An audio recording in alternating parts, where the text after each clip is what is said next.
more than I liked caddying for Paul. I love caddying for Paul, don't get me wrong. How much would you pay to play disc golf? And like, to me, that kind of gives me an idea about like what these elite courses, this is where I'm going back to.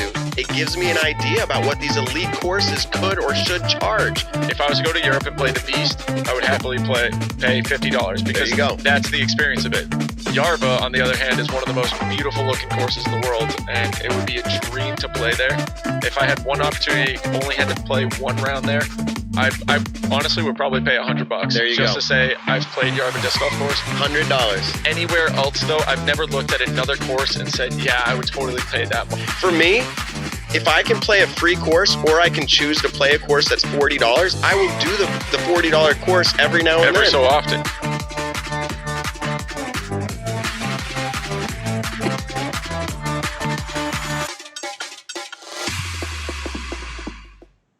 What's up, everybody? It is the Nick and Matt Show. Obviously, I say obviously. If you've never listened to us before, you don't know this. But I'm Matt, and that's Nick over there. Nick, Nick. what's with the bright white background? Dude. So I figured on my side of the studio, I would set things up differently. I'm not much of a blue person. I like the color white. No, I'm just kidding. I'm actually at my girlfriend's house right now down in Virginia, and I'm using a guest bedroom that she has at her house to record live in studio, which will be my temporary studio until I get everything set up where I'm either living right now or I get another place in mind. I won't drop too many details yet, but I have another plan. Matt, eventually I'll be looking like I'll be in studio with you, but I won't be. So. What could be better than Paul Macbeth's basement? I mean, if it's going to be better than internet, that's the only thing that could be better is his internet.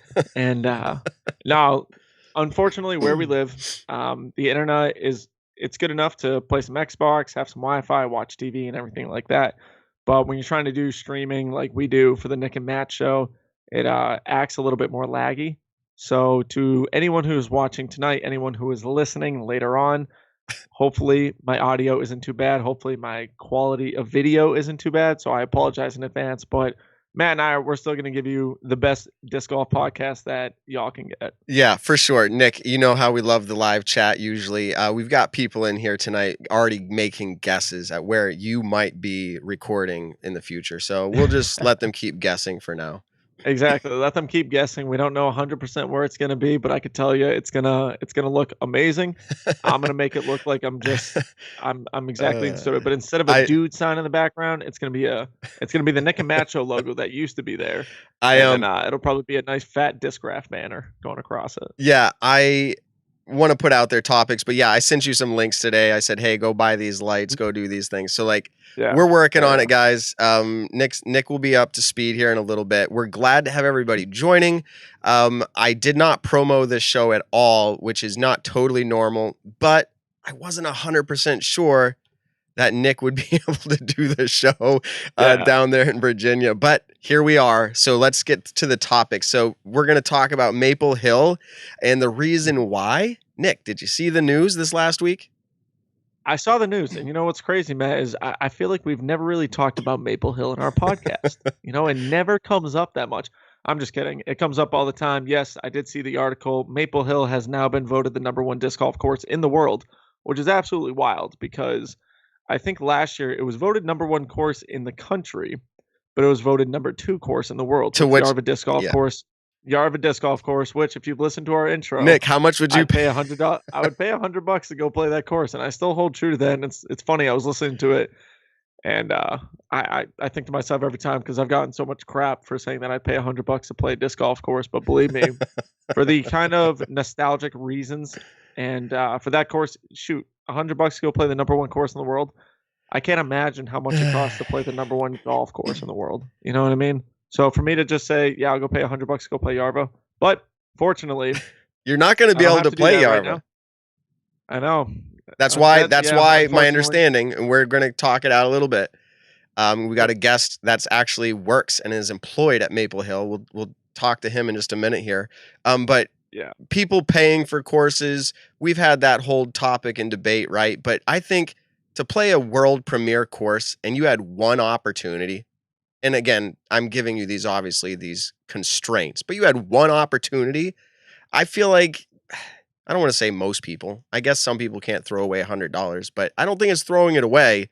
We're going to talk about Maple Hill, but we're also going to talk about what's the storyline this year. So COVID, obviously. I love that question. COVID was obviously. It's a much more detailed, obviously, storyline to last year, but COVID was the storyline last year. Which people are sitting out, which people are playing, who's rose up, above the competition of COVID, and that was last year. And then obviously you had things like Lyme disease, like Ricky had it, Brody had it, dropping out. There's all that interesting thing. Obviously Brody last year trying to get 1,000 rated, but what is this year? What's this year's storyline, right? What are we going to be looking at? We're going to talk about that. And I know Nick's... I'm curious. Yeah. I guess I'll kind of like hint at one of the things that I would talk about really quick is, I don't know if everyone saw, but on the PDGA, they released a quick little article saying, in the first time in 7 years, Paul McBeth is not rated the highest rated player in the world. Ricky Wysocki is technically right now 1054 rated. Paul is 1053. Chris Dickerson, congrats to him, just jumped up in the 1050 club. That's insane. I think there's 5 1050 rated players now with Ricky, Paul, Eagle, Calvin, and Chris. So that's pretty wild. But yeah, right now, Ricky holds the number 1 spot. So I think one of the things that I'm most curious about is who is the number 1 player going to be at the end of 2021? Because right now, snap. It looks like one of the busiest disc golf seasons that's been out there. Everyone is anxious to play the World Championships, which right now, tentatively, it is happening.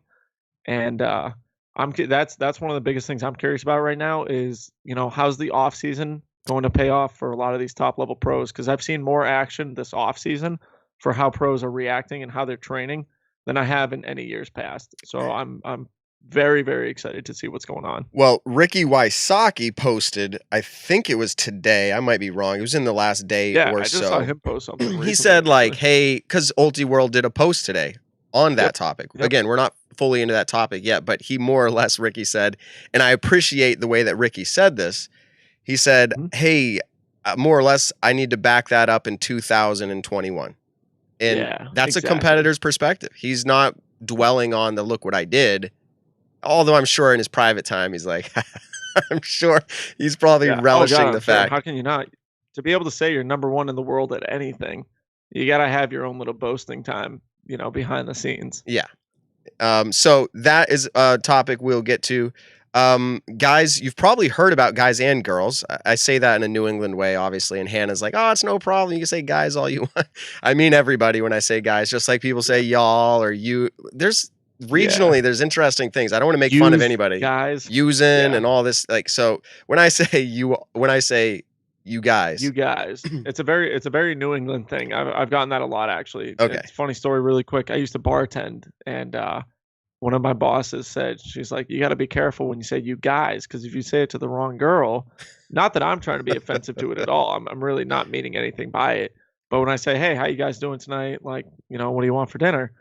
And then she's like, excuse me? Like, you think I look like a male? And I'm just like, no, I'm sorry. And, then you got to go with the yes, ma'am. And then they get mad because when you say ma'am, you're calling them old. And it's just a rough time. That's why I don't bartend anymore. Well, that's a good story, Nick. So what we're going to talk about when I say you guys, everybody, All-Star Weekend for the Disc Golf Pro Tour. We've been kind of talking about it here and there over the last month or two. They officially announced what that's going to be. I put it in the YouTube, in the Facebook live stream tonight to say that it doesn't involve match play. Last week's show, let's get this out of the way now, Nick. I feel like we went around and around that topic last week of the 4th major and match play. Dude, we literally, I think 3 times, I re-listened to the show and I was like, I don't want to say embarrassed, but it was amazing. I almost felt like I restarted the show again. And I was like, I think we made that same point 3 times. Yeah, I think one of the reasons for that is you and I, we even talked about it today before we even started up the show is, apologize to our post audio people who are listening, but I spend a lot of time looking at the chat, and if something comes into conversation, like a good question arises, I like to capitalize on that and make sure that gets put in because it could be something really good. And I think last week with how many people were commenting and just, there for Simon, obviously, and all the questions they had with it, all the different things they were saying, I think it was hard to not talk with them. And then you just keep going back around and around and around the same topic. But luckily, we're not talking fourth major tonight. I'm sad to see that the Disc Golf Pro Tour All-Stars is not having a match play. Nick, you can't take this hot take last week of like, no, it's gimmicky, it's fluky, no. bad disc golf. Originally, what I thought it was going to be for the All-Star weekend was just straight up match play, which I would love to see that. I would love to see a good exhibition match. Not of at a major match play. Absolutely not. Okay. No. Yeah, we're not rehashing the topic. So go back and listen to last week's show. So we're going to break down what the Disc Golf Pro Tour the All-Star Weekend is going to have for details to it. Like, we're going to break down like the doubles matchups. How would you play a different style if you know who your partner was? Like, okay, we'll just tease it out there. Like Paul and Garrett, for instance, that type of thing. Like, what are we going to do with who we think are the best doubles teams, and will their styles change? Who will putt first and drive? Does that matter when you're at this level? So we'll talk through that. Yeah. And we'll talk through a little bit of what I think our perspectives are from the players on their response to this new news. And then we can kind of talk through a little bit about what we think maybe the future year's All-Star could hold. We talked about that a few episodes ago, but I think we could kind of rehash a little bit again about what the dreams and the vision and the goal could be for that. So that's what we're talking about tonight. Can I tell you a quick story? And only because I am always blown away when somebody recognizes you or me, as in like I've never met them. Now, I am probably experiencing it at like 0.1% compared to like what like Paul does, right? Like 0.1% of 1%. Like, I'm talking like nothing. Like, but I was driving for work. I stopped at a grocery store. I'm shopping in the and everyone has masks on, right? That's in Massachusetts. I'm sure it's a lot of places. So I see somebody walk by and they've got a Disc Golf Pro Tour hoodie on. And I think it was like a Yuli hat. And I'm just like, with my mask, I look like a robber. Like, I'm like, hey, nice hoodie. Like, that's all I said. Like, as I'm like shopping, I was like, hey, nice hoodie as he walks by. He stops, turns around, and like, with my mask on, he's like, are you Matt from the Nick and Matt show? And I'm just like, yeah. And so like, I did one of these, like, hold my breath, pull my mask down, like smile, like it's me. I pull it back up and I'm like, yeah, man. I'm like, how did you recognize me? He's like, I watch the show sometimes. He's like, I listen to it more often on podcasts, like audio, but he's like, I watch it too. And he's like, and I recognize the kid's disc golf hat. So nice. If only you were wearing your red Vibram shirt.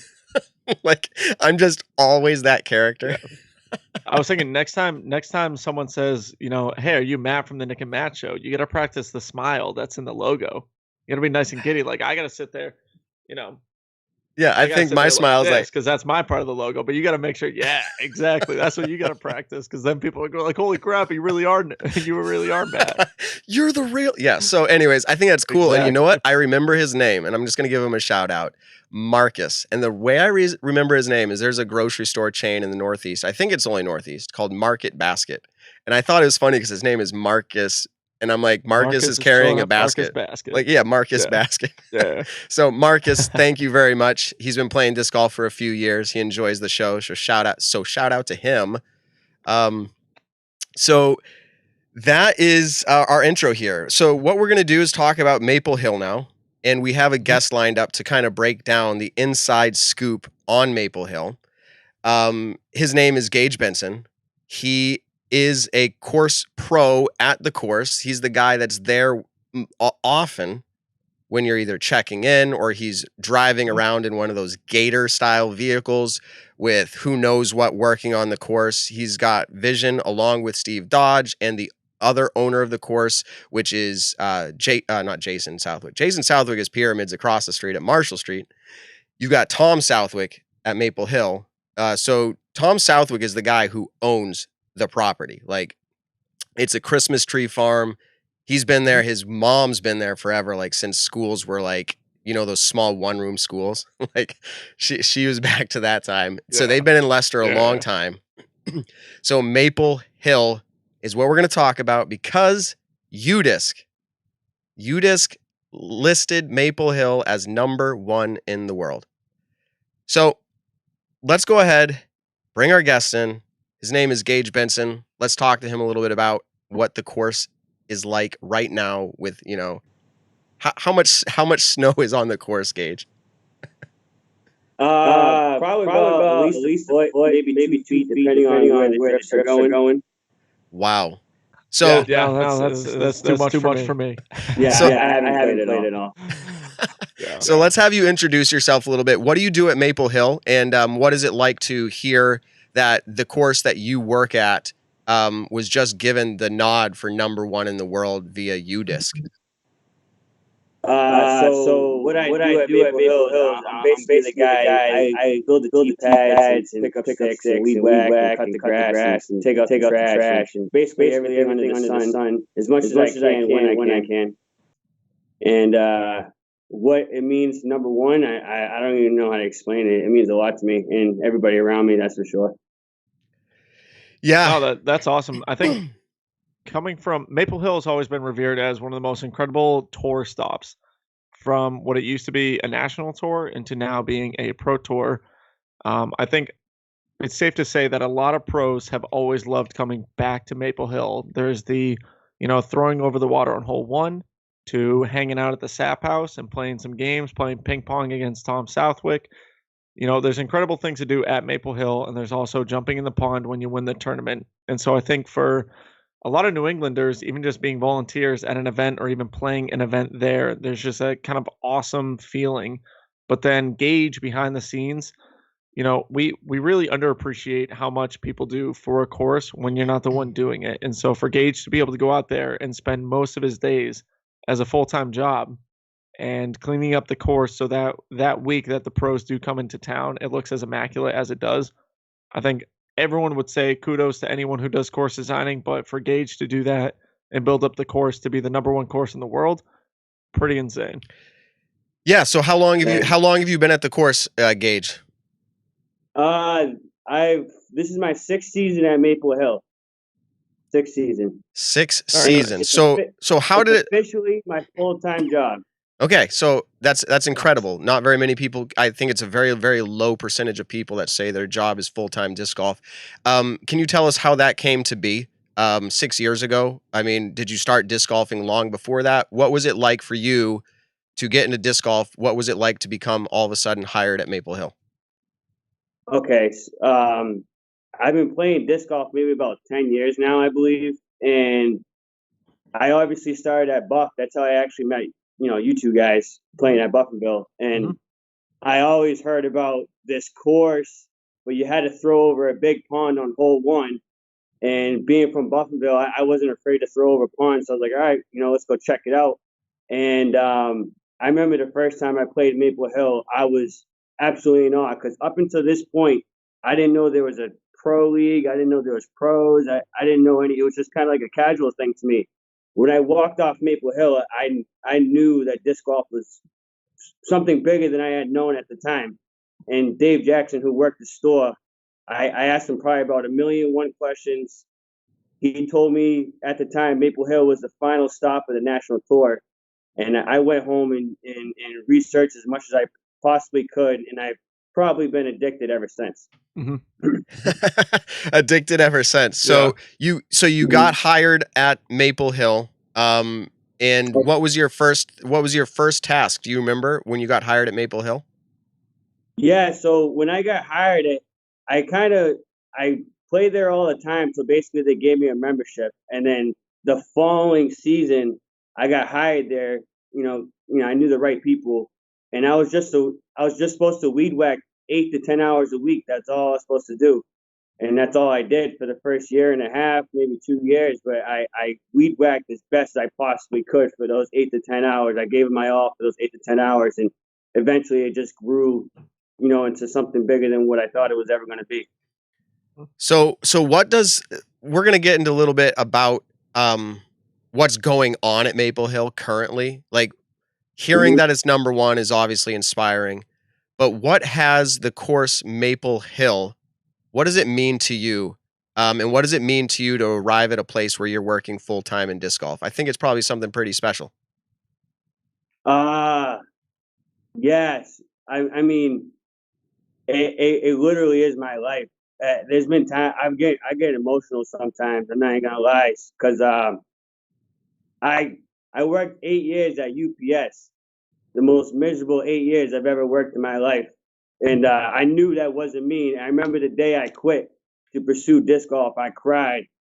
One, because I didn't know if it was gonna work out, but two, because I knew this is what I wanted to do in my life.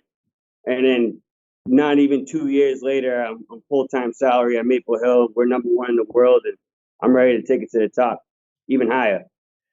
Okay, well, that's perfect. So, and obviously, Nick, if you've got something to say, you can say it here in a minute. I wanted to ask this question. You said take it higher. First of all, you can tell that you put your heart into it. You know, emotion does speak pretty loud often to what is going on internally. And so it obviously means a lot to you.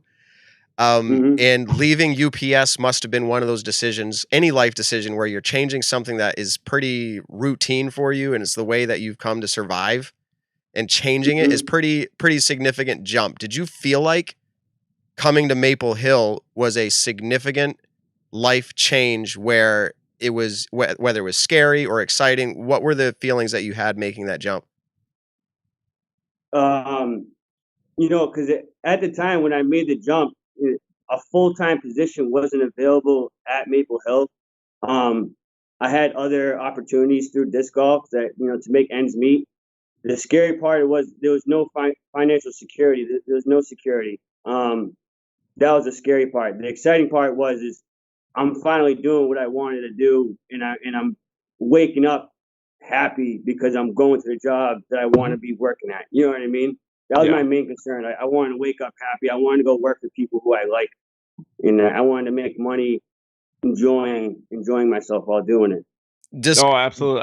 I can 100% relate to that. I mean, I worked in the drilling and blasting industry for the last 3 years, and then finally was like, you know what, enough is enough. I'm quitting this. I'm going down to Virginia where I got a lot of friends, and I got, you know, some very, very close friends. And believe me, I can wake up now a lot happier than I was before, you know, especially during the rough seasons. So, yeah, being able to pursue something that you love, that's an incredible thing. And kudos to you for quitting a job that did have that financial security, going into a job that didn't have financial security, but now showing who you are as a worker and who you are as a person, and being able to develop now, like you said earlier, you are a salaried employee with Maple Hill. You know, that's a pretty incredible jump, because I don't think in years past, like I know Dave Jackson worked there part-time, maybe full-time, but you know, other than that, people have kind of gone in and out, work part-time, stuff like that. It's never really been a full-time thing. I don't know what other people's, you know, contract or anything was. I just know that 2 weeks ago, Ryan and I signed a 12-month salary contract with Maple Hill, so we get paid 12 months out of the year for Maple Hill, and that feels awesome. It feels good, man. Shout out to Steve Dodge and Tom Southwick. Oh, absolutely, 100%. Okay, so you mentioned a second ago, and I don't want to miss it, because Maple Hill does play. What are the, probably, if you had to give 3 things that makes Maple Hill in your mind, sets it apart to be number one? There's got to be. It can be tangible or intangible, meaning like something that's physical or something that's just experience. But what's your top 3? Why is Maple Hill number one? Top 3, it has to be just the overall nostalgia of the course. You know, for us, we might take it for granted, you know, but as a guy who works there and sees people who sees the course for the first time, they're just jaws dropped absolutely in awe because of, you know, these pros has, you know, always put Maple Hill at the top of their, you know, favorite courses. And there's been very historic moments of it coming down to the wire on hole 18.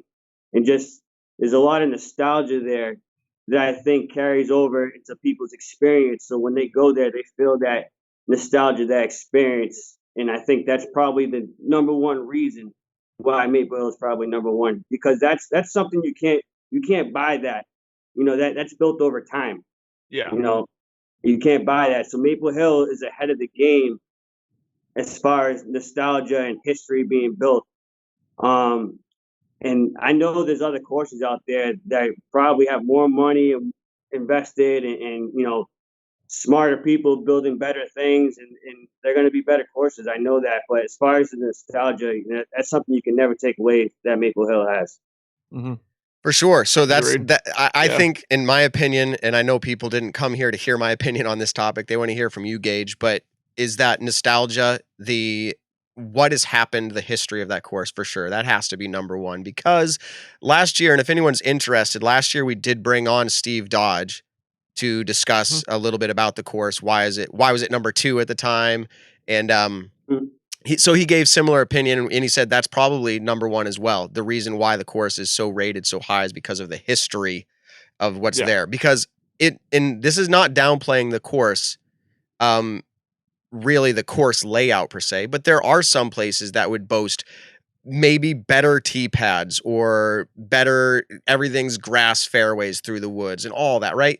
People are going to have their preferences. People will have their preferences. But you said a little bit ago, you said like, hey, we're number 1. And you gave a real, I want to say like a competitor, champions mindset of like, but we're going to keep going to make it better. What are some ideas, as I see you nodding on camera, that you think will take it to another level? Like, what are some ideas, visions that you have, some goals that maybe you have set out? All right. My number 1 is I want to make a non-slippable tee pad. When Kevin Jones went down, my heart sunk. I promise. My heart sunk. Thank God he aced it on hole 16. Thank God he aced it. Yeah. Because I want to somehow, make the tee pads a little bit more, I guess you could say, grippy and a little less slippable. Yeah. Take out that wood. Are you talking about? Are you talking about like actually more or less inventing a new idea for a tee pad? Because there's a lot of ideas out there. Or what do you mean when you say that? So I want to experiment with, I think it's grip tape. I guess you put grip tape on the front of the wood, so when the foot hits the wood, it doesn't slide off. It hits the grip tape kind of. Because what happens when the wood gets wet, it's pressure treated, so the water stays right on top of the wood. Yep. But it leaves no traction at all. So when that foot hits the wood, you're going down. And that's one thing I want to prevent, going further. Okay, so tee pads you're saying if you made a tee pad that was like perfect, obviously. So Nick mentioned the wood. Is that something at Maple Hill that you're aware of that will change at some point? Because I know some of them do have wood wrapped around them, and some of them have that landscaping plastic, I don't know what to call it, where it actually presses up like in an L bracket shape that holds the pavers in place. Are there changes coming for all the tee pads? I know you're always upgrading, but like what changes are coming for tee pads? So right now we're gonna stick with the wood. We're gonna try the grip thing. The plastic frames don't last forever. I noticed that the plastic frames eventually break out. So the wood frames is more like a longevity thing. It's just how we can make that better. So I think if we can prevent people from stepping on the wood and slipping on the wood, then we improve the tee pad, I guess you can say. I've always liked it. Yeah, I like the paper tee pads. There are some of them there where there's gravel around them that is always not the best thing. Like, it's kind of slippery sometimes, especially if there's a lot of traffic playing the course that day. Causes a lot of gravel on the tee pads, but that's a whole different thing. I think with the wood, exactly like Gage is saying, it's pressure treated wood to where it does get slippery when it's wet. And the grip tape, hopefully that grip tape idea works. One of the best things is, in our sport, people have to be mindful of, calling foot faults on other players. It sucks. Yes, I know. But make the wood not good. If that wood is technically, if it's there to hold the tee pad in place, wood's no good. Like, you're not technically supposed to land on the wood. And so I think that's one thing. Hopefully players will start kind of like, because the last bricks or whatever you guys use for the pavers is usually a different color than the rest of them. And so you can kind of know, like, hey, don't step that far. Like, take it almost a foot back. If you take it a foot back, you won't slip the way Kevin Jones did. The pavers themselves, I actually love the tee pads. I've never had an issue with them unless I hit the wood. So that's just my 2 cents on that. Me and Steve have actually talked about that. Wood is no longer good, and that's how we're gonna go forward. Just to kind of help, prevent it. Interesting. What's funny about that too is because hole 4, okay, the little downhill, if you're playing blues and gold, if you stand on the wood, there's a little hyzer gap that you can hit to go down to the basket. It doesn't always solidify it too, but I get more deuce opportunities than if I go straight down the middle.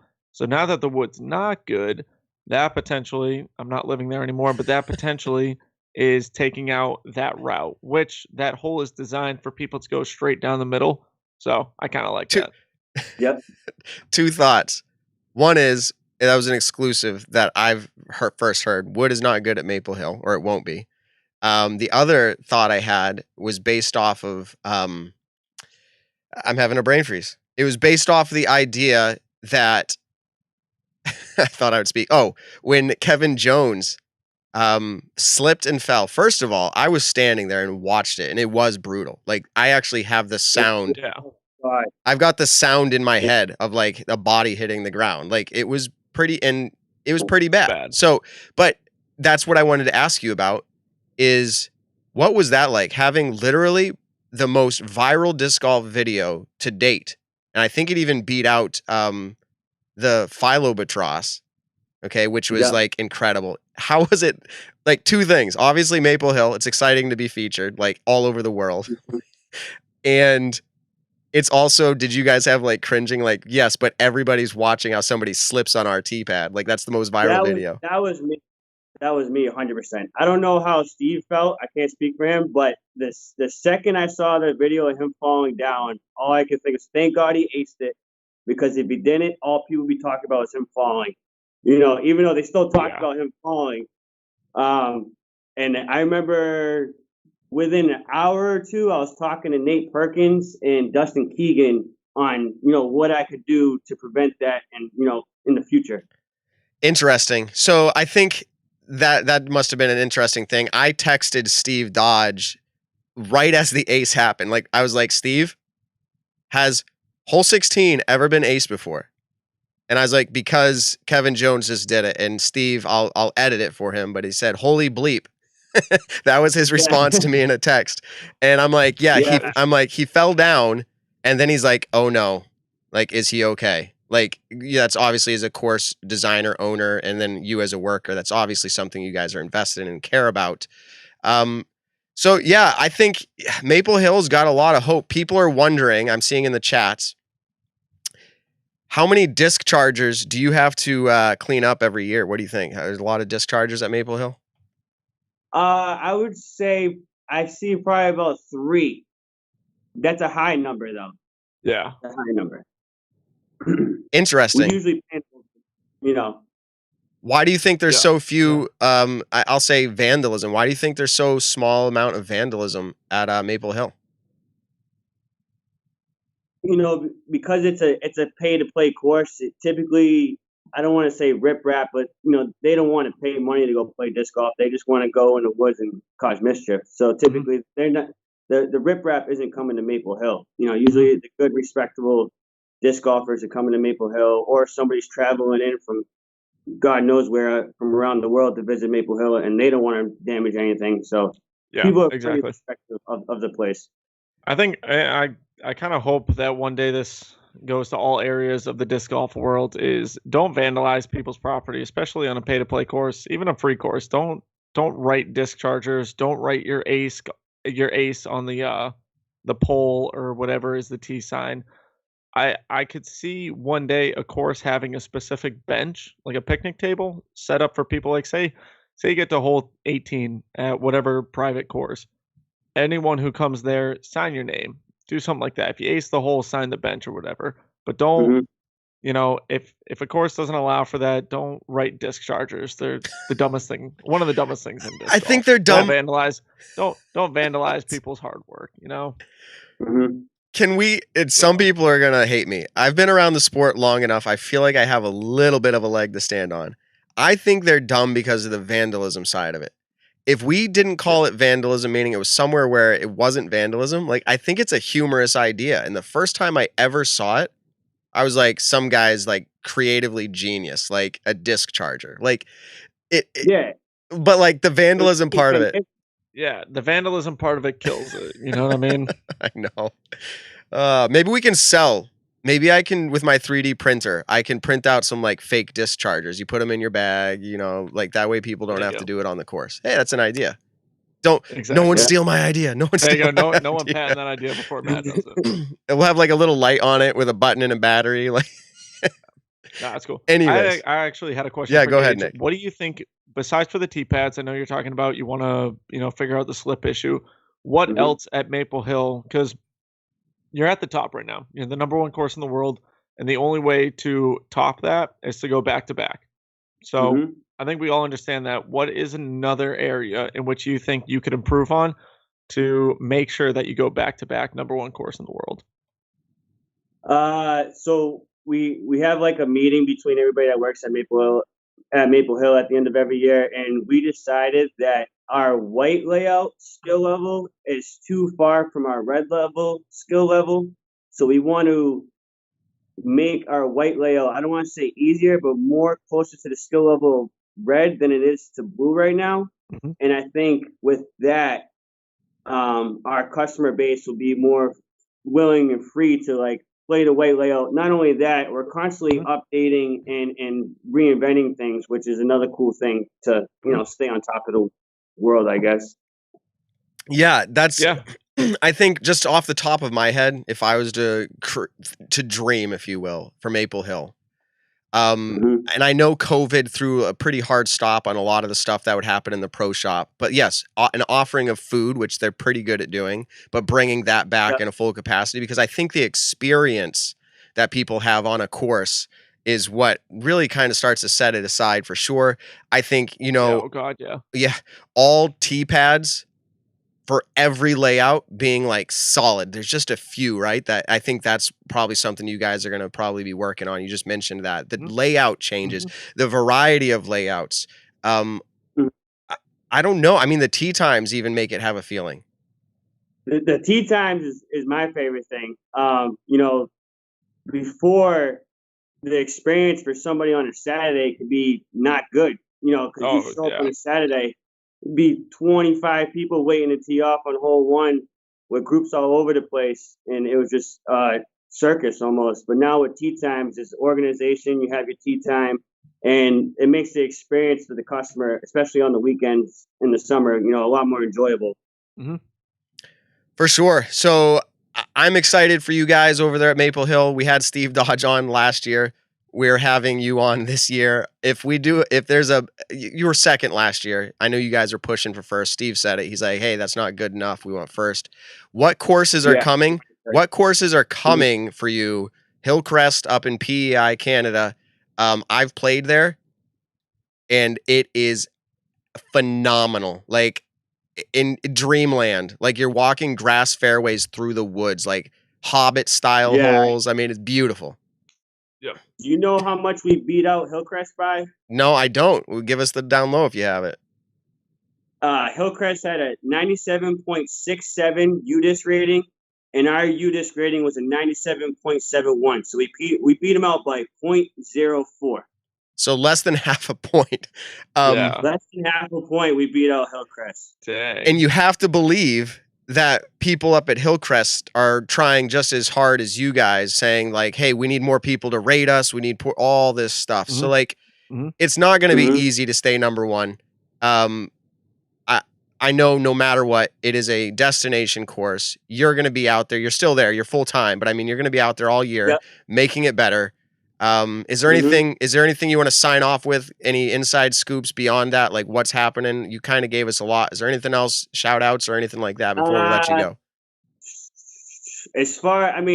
I'm hoping if there's any pros out there that are stopping by, I'm planning on making 17 harder this year. That's all I want to say.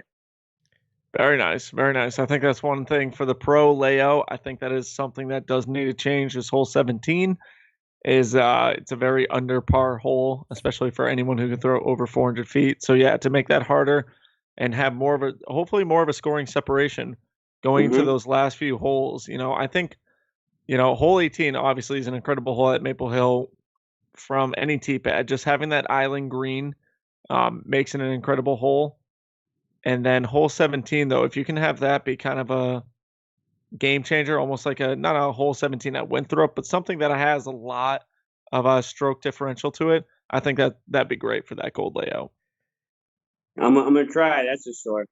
Okay, so he's gonna try. They're talking specifically gold layout. It's an easy par 4. Even I get the birdie often, and I can only throw like 375 max. So in signing off, Gage, would you mind saying for us, park the car in Harvard Yard? Oh God.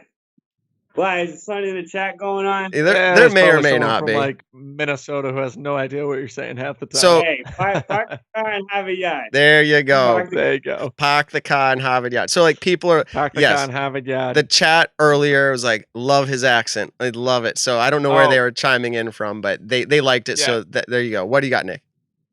Really quick, Gage. There's a green disc behind you. Someone in the chat earlier, I saw it really quick, wanted to know on the windowsill. What do you got? What are the 3 discs on the windowsill? This is Dutch Napier's H3. He signed it to me. I don't know if it's in the camera view. Yep. Dutch Napier. Do you guys know Mr. Disc Golf, Mike Solt? Yes. Oh, yeah. When he ran a tournament, Pyramids Invasion, I won that. Matt, I think you're on the lead card with me. Come on. There you go. Look at that. Gage, you're not wrong. Yeah, you're not wrong. I totally forgot about that. But yeah, I was on the lead card. That was like probably one of your last AM tournaments.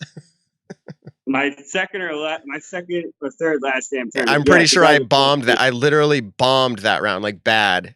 And I was like, oh, well. Great memories. Very nice. Last but not least, Matt Dalla, when he was on Latitude 64, he signed it for me. To the homie, always keep grinding. Oh, Matt Dalla. It's a couple cool days. Love to see it. Some people were asking about them. So love to see it. Love to see some of the local pros, some of the touring pros, giving some shout outs and everything like that. So Gage, we really appreciate it. Where can, just a quick little, humble brag to yourself, where can people find you on Instagram, Facebook, anything like that? Where can we keep up to date? Gage Benson on Facebook and YouTube, and then Instagram is Let 'em Disc, LETEMDISC. Let 'em Disc. Awesome. We really appreciate it very much, Gage Benson. I will see you soon. Next time I'm up in Massachusetts playing Maple Hill, probably. Hold on. Take it easy, hold on. Yep, before you go, what's it going to take to get the Nick and Matt show streaming inside of the Pro Shop? What is this show is obviously this episode is going to be up, right? Yeah. I mean, that should be hard. That shouldn't be hard. I mean, it could feature Gage Benson on the large screen TV in the Pro Shop. It'd be perfect. So, and people. Oh, exactly. Yeah, I mean that's not hard at all. Oh, there you go. Cool. Every week. Sounds good. Every week. All right, man. We appreciate it. We'll catch up with you again later. Have a good evening and keep up the good work at Maple. Thank you so much, guys. Thank you so much. Keep up the good work, Absolutely, man. Take it easy. Be good. Bye. All right, everybody. That was Gage Benson. He is the guy that does a lot of investment at the course. You'll see him driving around, sweating, covered in grass, but also working in the Pro Shop a lot of times, doing whatever it takes to bring that course to the level that it needs to be at. To only win, Nick, by half a point, or not even half a point, is Maple Hill going to be able to hold on to number 1 next year? Being someone who's local from there, that being one of my main home courses, I hope they stay number 1. I think there's a lot of courses that are going to give good contention to that course. I've always wanted to play. What'd you say it was Hillcrest, the Prince Edward Island one? I've always wanted to play that. I was actually just watching that coverage not too long ago, and it does look like a really fun course to play. One of the biggest things about Maple Hill, though, is they have those water shots. That there's a lot of great courses out there, but they don't have the water shots that Maple Hill has. And obviously not everyone loves to throw over water. I know it's not the greatest thing in disc golf, but to have that cool feeling of clearing the water on hole 1, whether it be from the whites, blues, diamonds, or gold layout, it's a pretty great feeling. Yeah, I've played up there at Hillcrest. Not to take the whole topic that way. I told you I was blown away. There's a few shots that play to water, one that if you're throwing hard plays over water, but there's a layup shot so you don't have to. I mean, it's not Maple Hill. But I'm telling you, when you get up there, you'll understand why it's number 2. But what's interesting, and it's worth giving somewhat of a shout out to these other courses that aren't making this list. There are some insane courses out in this world. Like, I'll see pictures and I'll be like, how is this not even in the top 100? It's almost as if, obviously, UDisc use ratings from their app. And then they do whatever algorithm or however they figured out, they weight the ratings so that it's not overdone for courses that just have 1 million people just constantly hitting 5 stars. But I think there's still courses out there that will be yet to show up, and the world of disc golf is just getting greater and greater as far as courses are concerned. Yeah, I have a cool story about a course that I played recently, and it'll come out. There's a foundation video going to be coming out in the near future about this course, but it's a Paul Macbeth design course. It is actually where they're having the Battle for Bedford tournament. I think it's a B tier this year. $10,000 out of cash right after the MVP Open in September. I played this course called New London that Paul designed, and through 18 holes, I didn't have a single birdie. I had a couple birdie looks at it, but man, the holes are hard. And when you're playing it blind and you're just kind of like, for me, I was kind of playing for par, and then every so often, if I was off the fairway, man, it was hard to get up. How many birdies do you usually get at Maple Hill? I'm just like in an average round. How many birdies? Maple Hill, are we talking Gold's layout? Yeah. If we're talking the Gold's layout, I'll probably get anywhere from, let's say, anywhere from 3 to 5 birdies on average per round, but it's very easy to also get 3 to 7 bogeys per round. It's true. With all the OB. Someone in the chat just asked, like, what's the average AM shoot on the hardest layout? And I'm going to say the par 60, right, on Golds? Ooh, yeah. So I'm going to say average par AM. 59. Average. Oh, so average AM is probably shooting 12, 13, or 14 over, all the way up to 18 over. Par. I was going to say the average AM, like if you're, so I'll say this, in 2018, I'd won the AM side tournament, and I shot a very comfortable 65 my last round, which then was 5 over because of the elevated basket on hole 9. And that was obviously a round that wasn't great, but it's all I needed to do to win the tournament. But honestly, if you're having a bad round, you're going to shoot in the 70s very easily there. There's OB on a lot of holes. There's water carry on a lot of holes. And if you're not having a good round, you're gonna shoot 67 or more very easily. Yeah, so we have somebody. That's true. I more often than not, if I was to give my average, unfortunately, my average is usually a 72, which is like 12 or 13 over. I would like to shoot would be anywhere from a 65 to a 67, which is still 7 or 8 over par. But that to me is good. We have someone that actually said they are from, I think, PEI. They said disc golf is strong this winter here on PEI. Hillcrest is seasonal, but Huckett is a great course as well, which is another course in that local area. I've played both of them. Hillcrest is just, it trumps it just based off of the environment of the course. Huckett is brand new. So, okay, off of that topic, storyline this year, Nick. I feel like there's a few names to drop that are worth talking about. I would be interested in the chat's perspective on this. So is Ricky Wysocki back? I know he said he's like Socky Bomb is back after Ledgestone this last year when he won. But and obviously he's number 1 rated in the world. But I feel like the feeling has been that he hasn't been performing to his abilities, even winning Ledgestone. I didn't feel like it was him. And I don't know why. I didn't feel like it was him running away with it. I felt like the other players weren't keeping up, which I guess that's glass half full, glass half empty thing, where maybe it was him running away with it, but my perspective was different. So is it going to be Ricky? Is it going to be Paul, back with a force like we saw him a few years ago? How about, who's going to challenge Paige Pierce? I feel like Haley King. Is that a story for this year? It definitely should be a story. I'm hoping. Yeah, shoot. Believe me, I'm rooting for Haley King all the way. Paige Pierce is obviously, Paige and Haley are both Discraft teammates, Missy Gannon as well. And I'm obviously rooting for all 3 of them. But Haley and I are pretty good friends. I do love to see kind of the underdog, the young gun, making their name in the sport. So I would love to see Haley King just come out there with a fire. And I know she's been working very hard this offseason. I saw a post the other day where she says she feels the most athletic, like she actually feels like an athlete now. So I'm very excited to see how she comes out and competes at these big stops. And one of the, the first stop of the year going to Vegas, it's a big course. It's a lot of distance drives. And Haley and Paige both, they drive the disc far. They are both incredible putters. I would argue that Haley has the best putting form and could potentially be the best putter this year. Was last year. I don't want to use the word fluke. I'm just being real. And Haley, if you're listening, we both love you. We're sports talk. Yeah. I'm going to use the word fluke, but I don't mean it in a negative way towards her. I mean it in a realistic, is what happened there at the end of the year. Obviously, I don't want to use the word fluke. Maybe that's not the right word. She had to perform at a high level to do it. I guess what I'm saying is, will she continue to do that? Is there anything that's showing us that she's going to continue? I'm trying to remember. She had some good pushes this last year besides the championship. Yeah, GMC. GMC, yep. Yeah, GMC was an incredible tournament. It came down, I think, to the last 3 or 4 holes. She was in it the whole time. It might even been 2 or 3 holes that she was in it the whole time. You should have seen her putt in hole 17 at Fox Run. It was friggin' insane. It was like 90 feet out downhill. It actually on the Ulti World's shot of the year. It's the number 1 shot of the year. Was Haley's putt. It was insane.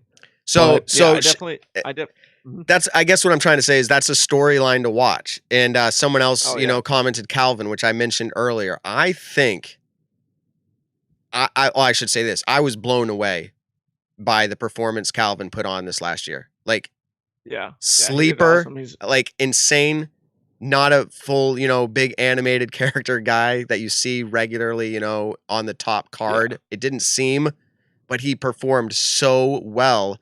I think even Ulti World, I think they gave him their player of the year. I think so. Yeah, I think you're right about that. And he had an incredible year. He's an incredibly gifted disc golfer. The funny thing about Calvin is you don't hear what he's doing in the off season. Paul posts what he's doing in the off season. Ricky posts what he's doing in the off season. Like those guys, you see what's going on. You see the hustle that they're putting into it.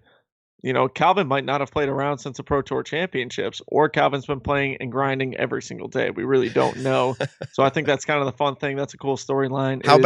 How is Calvin going to be this year? Yeah, and I'm just trying to pump them all out there. I know you got somewhere to be tonight, but what about James Conrad? I feel like last year James Conrad was kind of, I don't want to say on the decline, but he wasn't performing like we saw the year previous.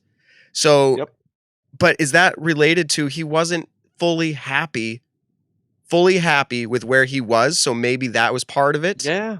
Are we going to see something change with him going to MVP? And will he reclaim the MVP title this year? Yeah, exactly. Nice one. I definitely think that he probably had a ton of mental boundaries that he had to push through last year, just clearly not being in the right headspace with Innova. They might have left on great terms. We don't know that. We don't know the ins and outs of how he left Innova. But obviously, it was his free agency year. He knew he had a big decision to make in the offseason. And to be honest, I think he made an incredible decision. I'm very excited to see what James is going to do throughout this year. And I'm curious because MVP has been slowly picking up some players. And now with the James Conrad signing, obviously he's a U.S. major winner. I'm curious to see how he, throws the MVP discs. I think that's another great storyline. How's James Conrad going to do? How about, that is a good one. How about Chris Dickerson? Rated, what is he, 1,050 now? He's just 4 points. 1050, just finally hit the 1050 club. And I think the dude's been playing, for years and years now. And everyone knows Chris Dickerson, but if for some odd reason, if you don't know him, he doesn't really do a lot of West Coast traveling. He doesn't like to fly. He said it before on our podcast, but he doesn't do too much of the West Coast stuff. I think this year he is going to branch out a little bit more, but Chris Dickerson is dominant in the woods. He's a very, very controlled player. He won the USDGC last year, came second place at the Pro Tour Championships. So Chris is a filthy good player in the woods. Filthy good player, just all around, incredible putter. And signed, I know he's in the middle of a 3-year contract, I think, with Prodigy at the moment. Obviously, things between them are going well. So after Chris winning the USDGC, I think he will have a good year. I'm curious to see if he's going to have a great year, though. Right. And so the storyline that I'm seeing is right. U.S. champion. He's branching out to travel a bit more. Is that a storyline? Obviously, it is a storyline to watch, but are we going to see something amazing there? Now, before we move into our final topic, I do want to say I've left out some good players. That's not to say that they aren't going to have a storyline, but I'm leaving out Kevin Jones because I felt like Kevin Jones, and this will fire him up hopefully if he sees this, performed really good all last year. Like I actually picked him for MVP Open, which is crazy in my mind, but I did. Hey, maybe I picked that he was going to get the most viral ace ever. Like that happened. Yeah, but, exactly. But I'm leaving him out because I feel like as good as he was, I didn't see anything that was like saying he's still ramping up. It was kind of like he's playing super good and just like staying that way. Whereas we saw Calvin ramping up. We saw Chris Dickerson ramping up. So I think that's why I was bringing up these other players for the storyline.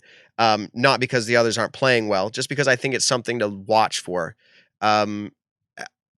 I think that's really it. I mean, I'd be interested to see, and maybe we take 1 minute on this, the Manduahano sisters with their change up of sponsorships. Are we going to see, and I don't mean any offense to anybody by this, and maybe I shouldn't give disclaimers, but like, are we going to see something significant out of them? They're good players, but are we going to see top card finishes, or is that not this year, Nick? No, I think Valerie, I'm pretty sure it was Worlds this year, I think, or Worlds. I got to think now. Hold on. Obviously not 2020 Worlds. I'm talking 2019 Worlds. I think 2019 Worlds, Valerie had gotten top 5 or top 6 or 7 with her being on the lead card for a round or two. And so I do think that there are multiple lead card finishes by Valerie.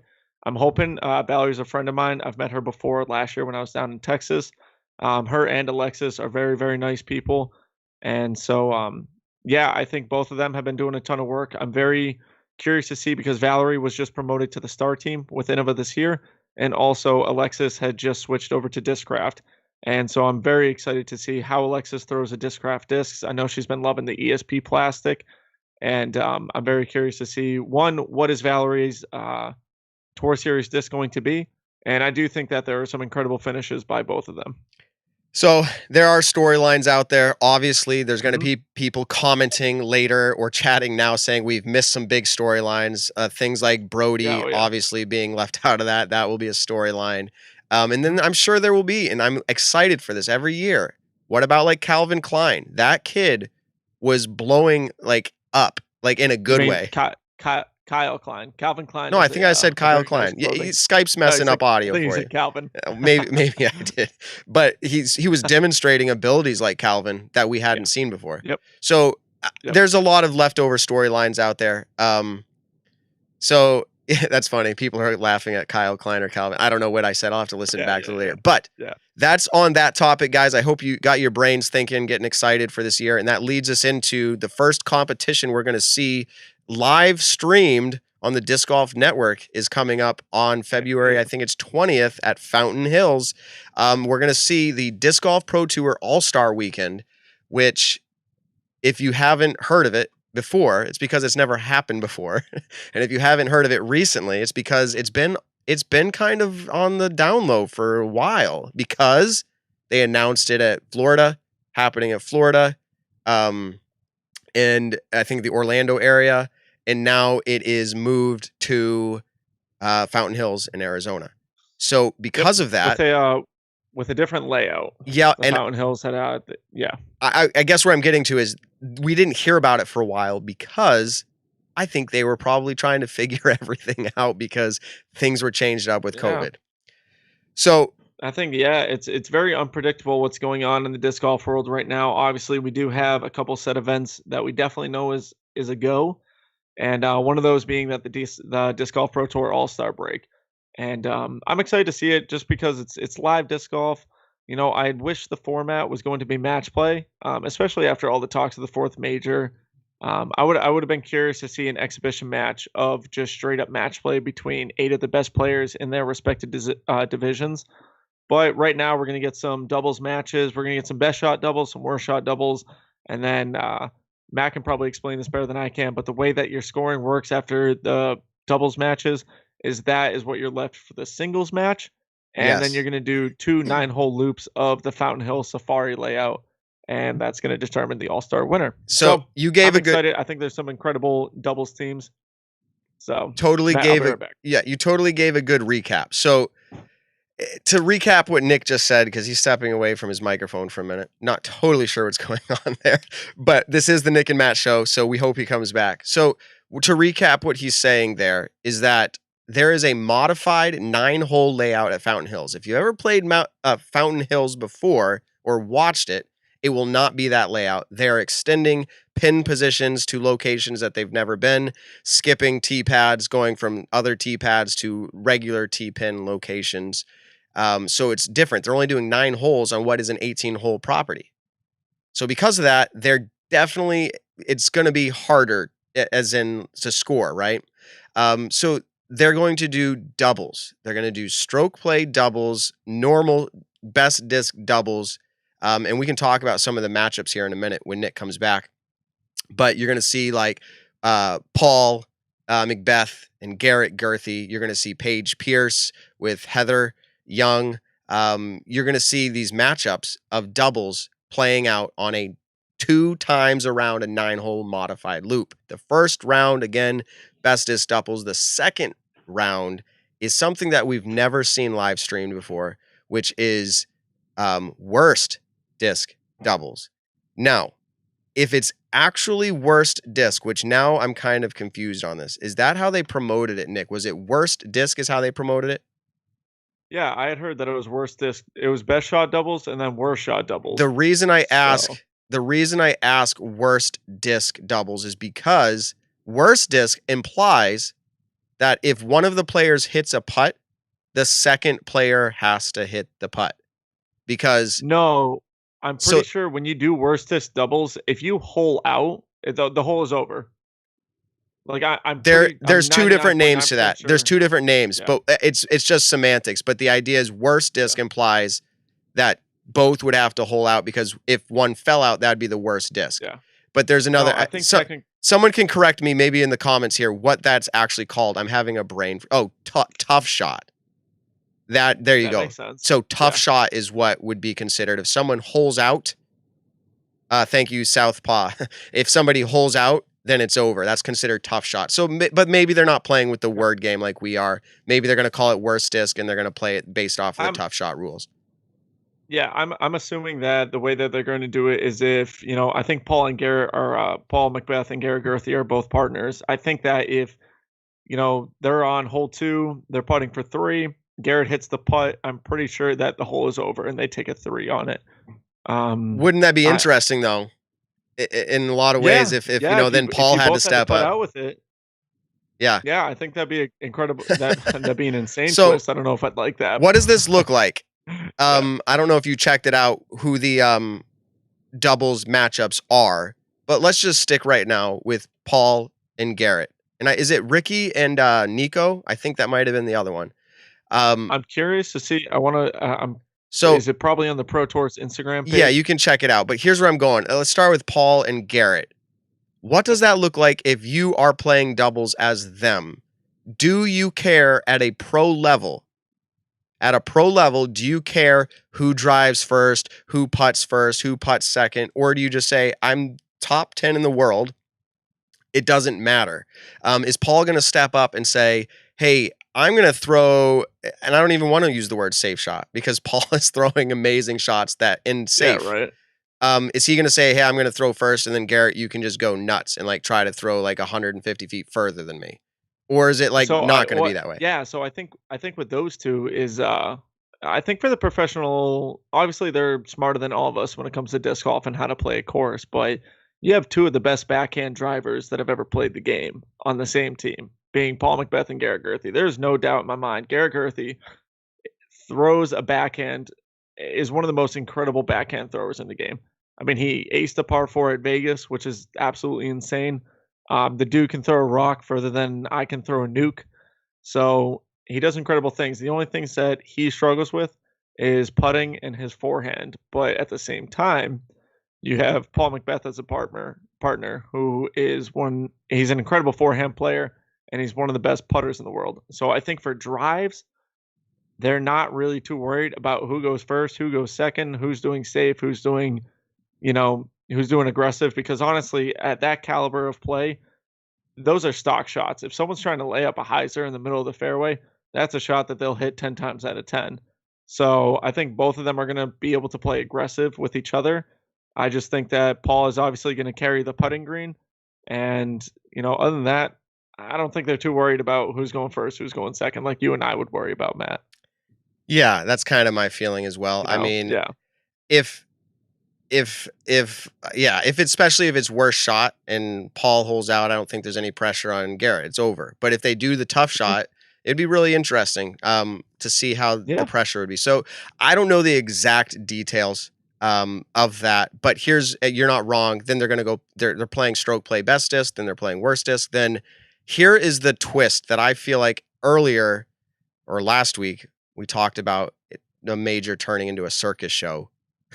I feel like this event, while it is an exhibition round and not a major, I feel like all of a sudden taking your doubles and saying, okay, that's the score for your doubles team, but now it becomes your individual score. So if Nick, you and I shot a 54, tomorrow we compete against each other with that 54 as our starting place. And we both start at 54. So no matter what Paul and Garrett shoot, they're starting at the same score on the final day. So I don't really know 100% how I feel about it yet. I think if I thought about it a little bit more, I'd have more of an answer to it. But right now, I guess that just makes you want to play the best that you can play during your doubles matches, because you're going to be competing. I guess technically Paul's the 1 seed, Garrett's the 8 seed.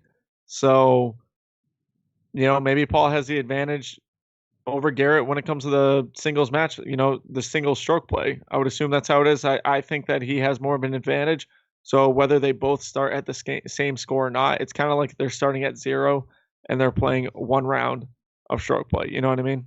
Yeah. So my understanding of why, I did see a report or an article that does talk with Jeff Spring, and Jeff implies or says directly, I don't remember which way, that more or less they wanted to be able to have all players be in contention and not eliminated, meaning round 2, everybody that started in the beginning is still there enjoying a second round, as opposed to having someone eliminated. Now, to me, I'm not going to say it's participation trophy sounding, but it kind of is. I get it's exhibition. It is.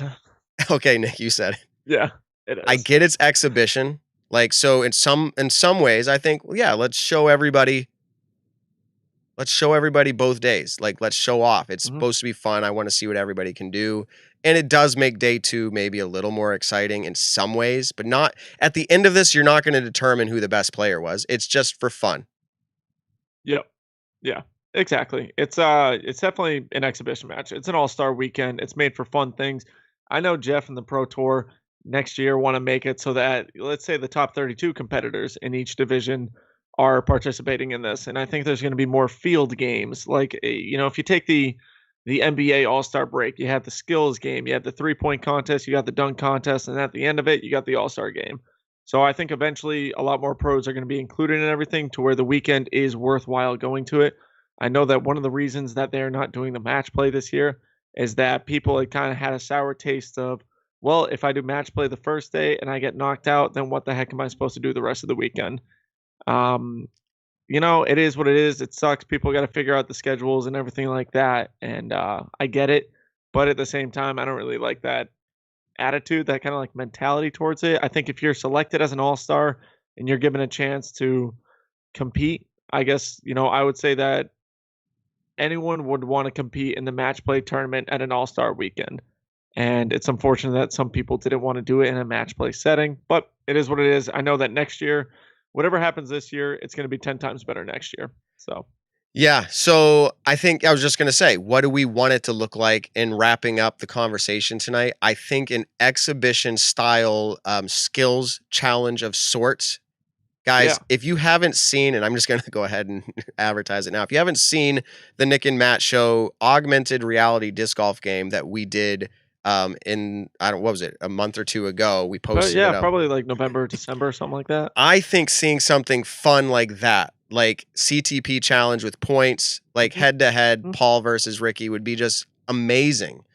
Throw through the field goal post for points. Like I think that would be super fun to watch. Putting challenges head to head, all that kind of stuff. Yeah, you and I have talked about doing a field games style tournament before. And I think that there's incredible things that you could do with that. I think, a putting competition between the pros would be incredible. Just have every pro start out at 15 feet. You get points from 15, 20, 25, 30, 35, 40. And just do it so everyone is in the same conditions, throughout the day. I think, like you were just saying, CTP challenges, hyzers, anhyzers, flicks, or forehands, everything like that. I think there's a ton of things that they could do. I know that Jeff had more expectations for this in the sense, but COVID has kind of been derailing everything that disc golf has been trying to throw at it.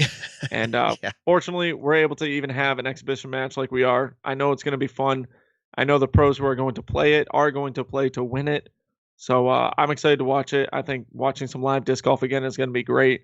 And I'm excited for it. I'm excited to be in Vegas the week after, especially. Yeah, you're going to be on the road a little bit. So just to put it out there for our listeners, like there will be some tournaments Nick's hitting up where the shows may or may not happen that week, whether he's live on the ground. We can do Judge That Disc Golfer with Nick walking around and finding players on the course. Yeah, that's a good idea. Maybe I'll find someone. I know there's his name's Andrew. He's an underground teammate of mine. Maybe I'll hit him up in Vegas and we can do a Judge That Disc Golfer with him. And then it'll be so beyond unedited. It won't be good like it is with Matt doing it because it's me sending it in. But no. So I think for the week of Vegas, I'm gonna leave for Vegas, Arizona, and Texas. And so I think for the week of Vegas, we're gonna take off a week from the show, and then Arizona, I'm not playing that event. I'm actually probably just gonna be helping out Discraft and probably just going to be practicing because I'm really looking forward to playing Waco. And so more than likely, I will. I'd love to do an episode that week and kind of talk about. Hopefully, I can have the winner of the Las Vegas Challenge, MPO and FPO. Maybe have them on the show that week with me. That'd be pretty sweet. And then during Waco, I probably once again won't do a show. And then the week after that, I'll be back, and hopefully, I'll actually be working with a different studio. Not 100% sure yet, but that is kind of a plan that hopefully is happening soon. Lights, I'm very excited. For our audio listeners, not a big deal, but your video is getting a little laggy for a little bit. I did a refresh on this side. I think we got you back on, lined up. But are you excited about disc golf this year? I'm just in the show even getting that feeling of just like disc golf is about to start. Like obviously we've seen Adam Hammis win some events and things like that, but that's Adam. I consider that like off season. So like I feel like it's just right around the corner, and now we're gonna get live streamed content with more cameras than previous years of every tournament. I can't wait. People in the chat right now just shouting this out to you, Nick. They said, "Oh, I see. You're going to go pick a friend of yours to do Judge That Disc Golfer so that way you can win for once." Yeah, no. If I'm interviewing the person, don't worry. It'll be Matt playing against, maybe we'll do the chat that night or whatever. Whoever it is, I won't be cheating on this one. Or maybe I have him text all the answers to Matt. Maybe I have someone else take the video and then I do compete against them. Who knows? But Matt, to be honest, I'm super excited for disc golf this year. I'm super excited to play. I did the party podcast last night. We recorded at the Macbeth's house. So be ready for that. It's going to be an incredible podcast with Christine Jennings and Hannah Macbeth. They do the party podcast with the Disc Golf Network. Paul and I kind of answered some questions about the upcoming year and some things that have been going on in everyone's lives. Wait, you record in a closet with the party I saw Instagram. Yeah. I saw an Instagram. I don't make you be in a closet, Nick. Mickey Mouse ears. I don't make you be in a closet on the Nick and Matt show. No, unfortunately, you treat me very well, Matt. But back to what I was saying. Yeah, I'm very excited for this year. I said it last night on the podcast. I've taken more practice putts in the last probably 3 weeks than I did all of last year. Which putting for me has been one of the most inconsistent parts of my game. And I'm finally at a point where I actually feel very consistent, just putting down in the basement, putting in the garage, and even putting outside. I'm more in line with the pole. I feel very comfortable putting from anywhere, pretty good distances. So I'm very excited. I'm very hopeful for what the 2021 season has in store. I'm excited to get out on the road to prove myself, and I'm excited to do it locally as well. So disc golf this year, I think, is going to be incredible. I'm excited for things going on with the Nick and Matt show. I think this is going to be the best year ever for it. And the biggest part about that is we appreciate anyone who has ever listened to the show, who is listening right now, who's listening tomorrow in their car or truck. We really appreciate that, man. I can't even begin to explain how much we appreciate. We're getting that. super chats right now too. Doc Zen, Travis Hawkinson, thank you guys for your super chat. And I know I missed some earlier. Christopher, of course, Narba. He always. Oh, my man. The Kroners. The Kroners are adding up. We do appreciate it. We wouldn't have been here doing it this long. This is our first full year starting up into second season. We wouldn't have been here doing it this long without everybody's support. We're getting ready right now to wrap up this week's show. Nick, it's been interesting. You in a bedroom, not down in a studio with me. But as you mentioned, we will see things changing here in the near future. Exactly. Everybody. Well, I'm not going to say what Nick always says. Nick, you get to say what you always say. All right. Sounds good. Hey, everybody, please like, subscribe, check out the videos, check out previous videos that we have done. Give us a review on all the favorite podcast stations. Tell someone you love them this week. We'll see you in the next one. Peace out, everybody. Peace. Thanks for tuning in to the Nick and Matt Show. Be sure to check us out on your favorite social platform and to subscribe on iTunes.